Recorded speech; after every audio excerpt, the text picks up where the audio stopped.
A Marvel passou mais de 15 anos com medo de fazer esse personagem. Não porque era difícil, não porque faltava tecnologia, mas porque esse personagem quebra a regra mais importante do universo Marvel. Ele não inspira, ele assusta. Spider-Noir não é o Homem-Aranha que você cresceu assistindo. Não tem piada na hora errada. Não tem garota para salvar. Não tem discurso sobre responsabilidade. Tem um velho cansado, com um passado que ele não consegue enterrar, numa cidade podre, fazendo coisas que heróis não fazem. E a partir de amanhã, esse personagem chega ao Prime Video, criado pelas mesmas pessoas que fizeram Aranhaverso, estrelado por Nicolas Cage, e com uma proposta que vai mudar o que você acha que sabe sobre o Homem-Aranha. Eu passei os últimos dias mergulhado em tudo que existe sobre essa série. Os trailers, os quadrinhos originais, as entrevistas dos criadores. E o que eu encontrei é mais interessante do que qualquer coisa que os portais estão te contando. Fica aqui. Antes de falar da série, você precisa entender quem é Ben Reilly nos quadrinhos, porque essa informação muda completamente a forma como você vai assistir. Ben Reilly é um clone de Peter Parker. Criado pela Jackal, passou anos acreditando que era o original. E quando descobriu a verdade, escolheu criar uma identidade própria. Tornou-se o Homem-Aranha Escarlate. Virou herói por conta própria. E morreu várias vezes. Cada morte mais brutal do que a anterior. Mas no universo do Spider-Noir dos quadrinhos, lançado em 2009, escrito por David Hine, Ben Reilly não existe. O protagonista é Peter Parker, numa Nova York dos anos 1930, dominada por crime organizado e corrupção. E aqui está a primeira decisão ousada da série. Eles pegaram Ben Reilly, o personagem com o arco mais trágico e moralmente complexo do universo Aranha, e colocaram ele no universo Noir. Pensa no que isso significa. Um homem que passou a vida inteira questionando se é real, se tem direito de existir, se suas memórias são suas ou de outra pessoa. Agora com 60 e poucos anos, numa cidade que consome as pessoas, tendo que decidir se ainda vale a pena ser herói. Isso não é história de super-herói. Isso é existencialismo com teia de aranha. Deixa eu te mostrar exatamente o que a Marvel está fazendo diferente aqui, porque os detalhes importam. Primeiro, o formato visual. Spider-Noir vai ser lançado em duas versões simultâneas, uma colorida e uma completamente em preto e branco, chamada de Authentic Black and White. Isso nunca foi feito em nenhuma produção Marvel antes. E não é gimmick de marketing. É uma declaração sobre o tipo de história que estão contando. O mundo do Spider-Noir é moralmente binário. Não tem nuance de cor. É luz ou escuridão. Segundo, o tom. Phil Lord e Chris Miller, os criadores do Aranhaverso, construíram algo aqui que é o oposto do que fizeram em Into the Spider-Verse. Enquanto o Aranhaverso era uma celebração, colorida, caótica, esperançosa, Spider-Noir é uma investigação, lenta, metódica, sem a garantia de que vai terminar bem. Terceiro, e esse é o detalhe que ninguém está falando, os vilões. O trailer confirma Sandman, Tombstone, Silvermane e sugere uma versão inédita do Sexteto Sinistro.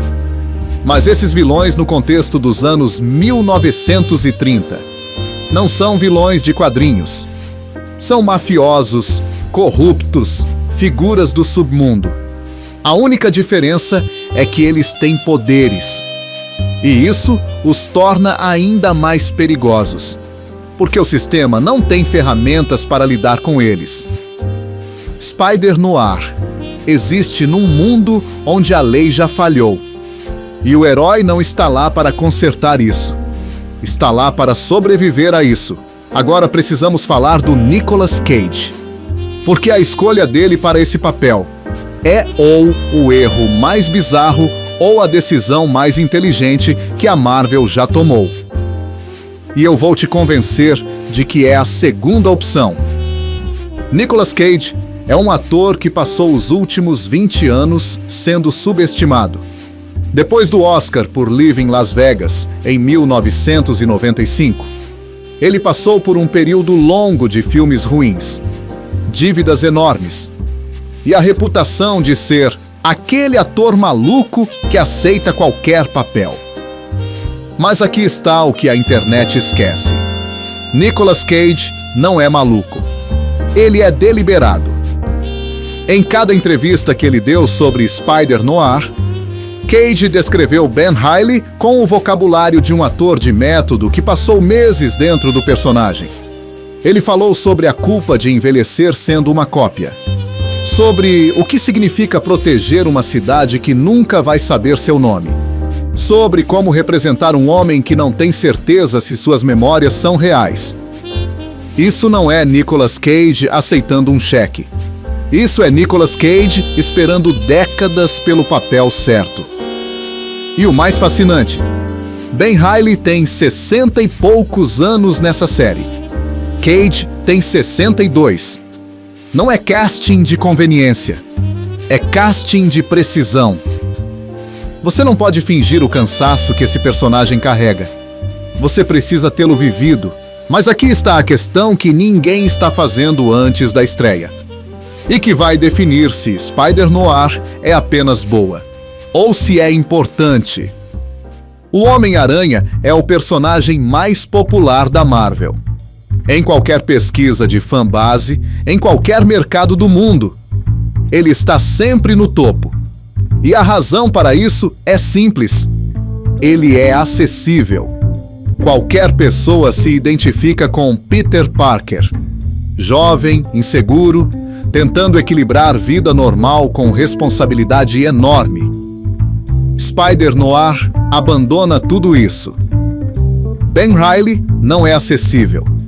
É um personagem que você observa com respeito e desconforto ao mesmo tempo, que faz escolhas que você não aprovaria, mas entenderia.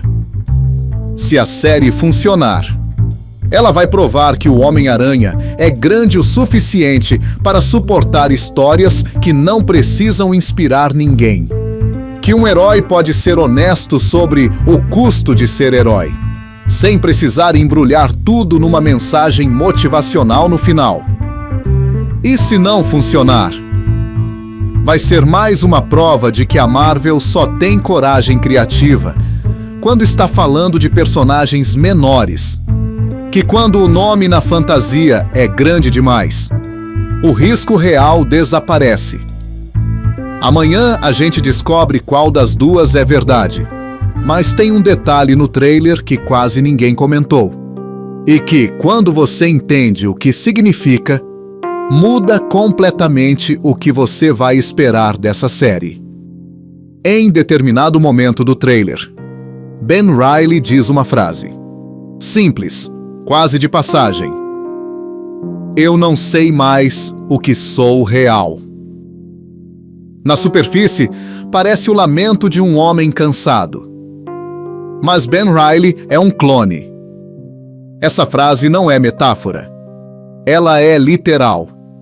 Ben Reilly genuinamente não sabe se suas memórias, seus sentimentos, sua identidade inteira são dele, ou foram plantados em suas células por alguém que queria criar uma cópia.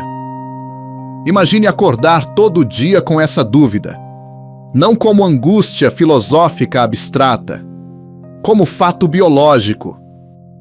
E mesmo assim, colocar a fantasia, sair na chuva, proteger uma cidade que não sabe que você existe. Isso não é heroísmo por convicção. Isso é heroísmo por teimosia. A recusa de deixar que a questão de ser real ou não decida o que você faz com o tempo que tem. Se a série conseguir sustentar isso por 8 episódios, Spider-Noir não vai ser só o melhor produto Marvel de 2026. Vai ser uma das melhores histórias de super-herói que o streaming já produziu. Spider-Noir estreia amanhã. Todos os 8 episódios de uma vez. E eu vou assistir. Do primeiro ao último. Se você também for assistir, comenta aqui embaixo o que você acha depois do primeiro episódio. Pode ser uma palavra. Pode ser um parágrafo. Eu quero saber se o que eu analisei aqui vai se confirmar ou vai por água abaixo. E se você achar que eu errei em alguma coisa, que Ben Reilly não é quem eu disse que é, que Nicolas Cage não ia funcionar, que a Marvel não tinha coragem para isso, comenta também. Debate bom é o que faz esse canal crescer.